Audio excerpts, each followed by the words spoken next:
You already know that there was a fight involving Rokusu Koenji, and after that, they all returned to the classroom. The next day's scene is shown where everyone is eating and drinking peacefully. However, Sakura is nowhere to be seen. People ask about him, so Ayanokoji says, "Alright, let's call him and find out." When Ayanokoji calls Sakura and talks to him, he realizes that he might have caught a cold and is feeling very sick. So Sudo and Ayanokoji decide to visit him at home. At first, they don't know exactly where his house is, but they have his location. They go searching for him and bring some supplies along. They discuss that Sakura had mentioned he's not originally from this town, so they assumed his house would be far away. But that's not the case. It's possible that his family relocated for work. When they finally reach the place, they find an old building that looks like it's mainly for single residents. Sudo even calls it a haunted house. They finally reach Sakura's room and try ringing the bell, but when it doesn't work, they just open the door. Sudo peeks inside and notices Sakura's shoes, confirming it's his apartment. He starts shouting, "Hey Sakura, are you here?" Ayanokoji tries to stop him, saying it's not right to just barge into someone's house when they aren't even sure it's his. But Sudo goes inside anyway. He explains, "Think about it, from the looks of it, Sakura lives alone, and worse, he's really sick. He might not even be able to move. There's no one here to help him. Something bad could have happened." Hearing this, Ayanokoji also gets scared, thinking he might have died. They both start panicking and yelling, but just then Sakura opens the door, irritated, asking, "Why are you guys barging in?" Sakura looks terribly sick.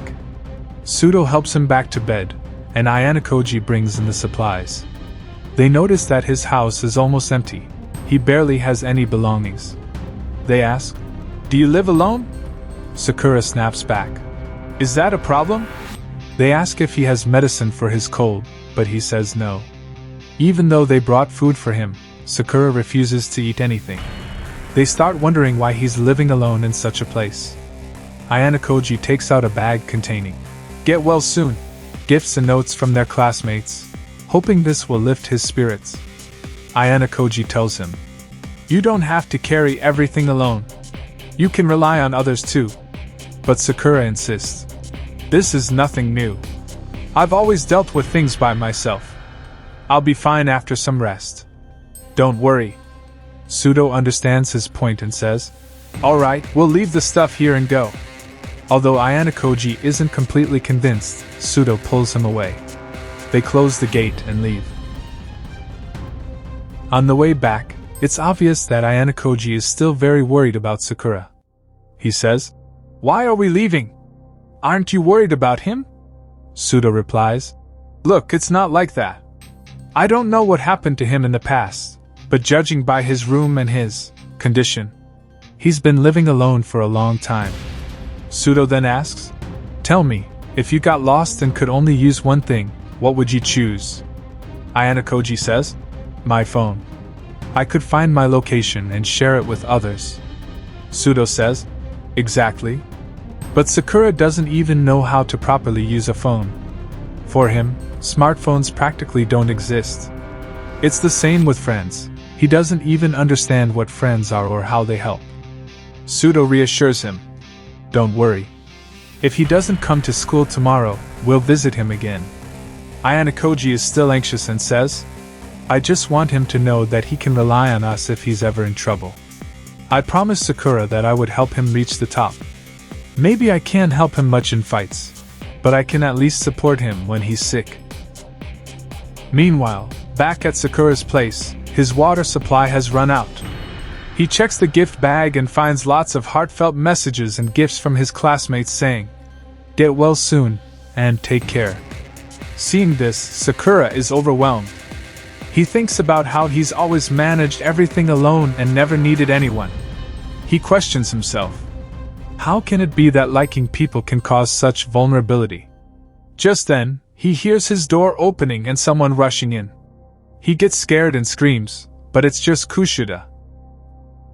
Kushida has brought freshly cooked food for him. Seeing the food, Sakura's mouth starts watering. It smells delicious. As Sakura tries to eat, the food is too hot, and Kushida teases him a bit. Kushida says, "I never thought anyone lived here.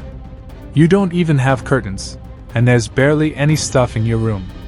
At least you're hungry, so eat up." She also mentions, "Ayano-koji was very worried about you. I met him in Sudo, and they told me about you." Sakura grumbles, "That wasn't necessary." Hearing that, Kushida gets annoyed, gives him a playful smack on the forehead, and puts a cooling pad to bring down his fever. She scolds, "Don't you get it? Everyone's worried about you. I even heard that you got into a fight yesterday. You're tough. Maybe that's why you caught a fever." Sakura says, "No, it's not because of the fight." Kushida jokes, "Or maybe you've started liking your friends so much that you froze up, and that's why you got sick?" Hearing this, Sakura gets embarrassed and angry, saying, "That's nonsense. Who told you that?" Kushida laughs and says, "Emiya told me." Sakura scoffs, "That's just nonsense. These soft feelings can't freeze me." Kushida smiles and says, "But you did freeze, didn't you?" She continues, "Anyway, what's done is done. Why not try a different approach? Why not try trusting the people around you a little more?" Sakura refuses. "No, I can handle everything myself. This is my problem, I'll deal with it." At that, Kushida starts taking away the food, and Sakura protests, "Hey, what are you doing? I was eating." Kushida jokes, "Oh really? You were? You don't even have the basics, not even a stove or a pot to cook. Everyone else sent you gifts and supplies while you were resting. And I made this food for you, thanks to them. They made sure you had time to rest, and when you woke up, you would have both food and water ready." Sakura says, "That's not necessary. I can make my own food." Kushida says, "Look, the point is not that you can easily do all this work by yourself, but the others have chosen to do these things for you so that you can focus on other things. Everyone has limited time, so they can't do everything themselves. Okay, so because of this, you should rely on others and let them handle a bit of the work. I know, in the beginning, it can feel quite scary, trusting others." Here, we see the next morning scene. Sakura is ready, and on the other hand, we see Kaji's classroom scene. He's told that someone is here to meet him. Sakura has come to meet him. He says, "I want to talk to you." Here, Kaji's classmates are quite impressed and start teasing Kaji, saying, "Oh, you've become a senpai now. A junior is coming to meet you for advice."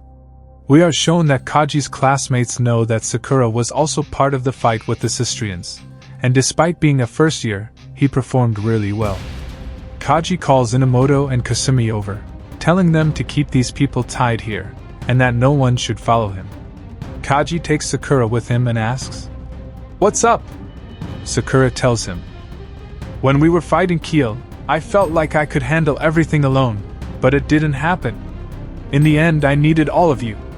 But if we talk about you, you leave everything to your vice captains, whether it's fighting or anything else. You go on patrol, meaning you let them do all the work. How do you do this? How can you give them all the tasks like that?" Kaji takes him to a vending machine and buys coffee. Afterward, they sit on the roof. Kaji says, "For a conversation like this, we need to be somewhere high and alone. Right?" They sit down, and Kaji says, "So you were asking how I can rely on others? It's simple, because I can't do everything myself." Sakura says, "What nonsense are you talking about?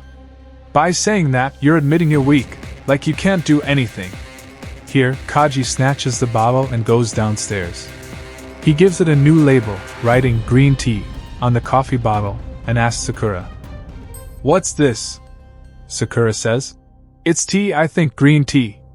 Kaji says, "You're right, but do you know that there's coffee inside it? No matter how much I say that it's green tea, it's still coffee inside. This is like your situation. You just put a label on yourself saying you can do everything, but deep inside, you know you can't, and that's why you'll need others. And it's only because you're scared inside." Sakura thinks, These feelings I had forgotten a long time ago. Rejection, denial, pushing people away, and disappointment. These things had been far from me. Basically, I had forgotten that these feelings existed. So how could that be? I showed my strength, and then people started liking me, and they made me a great captain. But when I couldn't live up to their expectations, it hurt so much that I had to admit it in front of everyone. Kaji says, "Look, I don't know how people see you, but they know you had a tough time." Sakura says, "What nonsense are you talking about?" Kaji says, "Obviously, they don't know everything. You shouted so loud that day, telling everyone they could blame you. It's just like those dogs and cats who get scared and are ready to attack at once. I've heard that ghosts live on this roof. Once a guy came at night and saw a woman dressed in a one-piece outfit standing here. The next morning, when people came to investigate, they only found a piece of cloth tied, nothing else." Sakura says, "Oh, is that so? Maybe he just misunderstood and assumed it was a ghost." Kaji says, "Exactly. You've assumed that people will reject you for no reason. You never know what others think about you. But look at your friends. When you told everyone your feelings, you felt weak, but even then, your friends didn't reject you. They accepted you not because of your abilities, but because of who you are. But even now, you're living with the fear of rejection. You should look at how they are. I don't know what happened to you in the past, but I can understand this completely. That's why I'm telling you all this. So trust those people, believe what they show you, don't make assumptions. And crap, I think I said too much." Suddenly, there's the sound of clapping from behind. Omi and others have been listening to all this. Omi says, "What's up, Kaji? Amazing job, man. You really hit the heart with that one." Sakura and Kaji get really shocked hearing this. Omi then says, "Sorry, we didn't want to listen to your conversation secretly." Kaji starts getting really scared, and Omi says, "What's the matter? Kaji, you've won my heart, and you're talking like an old man now." Hearing that, Kaji gets even more shocked and punches Omi in the face, which we see from different angles. He's really scared and runs away. Omi says, "Well, if you look at it, Kaji has grown a lot. His punch was pretty awesome too." Hiragi says, "He should have punched you more." Omi says, "So Sakura, what do you think?" After hearing Kaji's thoughts, Sakura says, "I also can't do a lot of things alone. I always do weird things, but I rely on others. I know that people will accept me. If there's something I can't do, they do it for me. And if there's something they can't do, I do it for them. We all rely on each other. That's why we're here today." Then, the conversation moves on, and they talk about how Kaji gave great advice. Hiragi says, "Yeah, that's true. Why, senpai? It reminds me of the past when Hiragi gave the same example. Kaji had brought coffee and other things and taken him to the roof. They had the same conversation back then. That's why now Kaji says the same thing.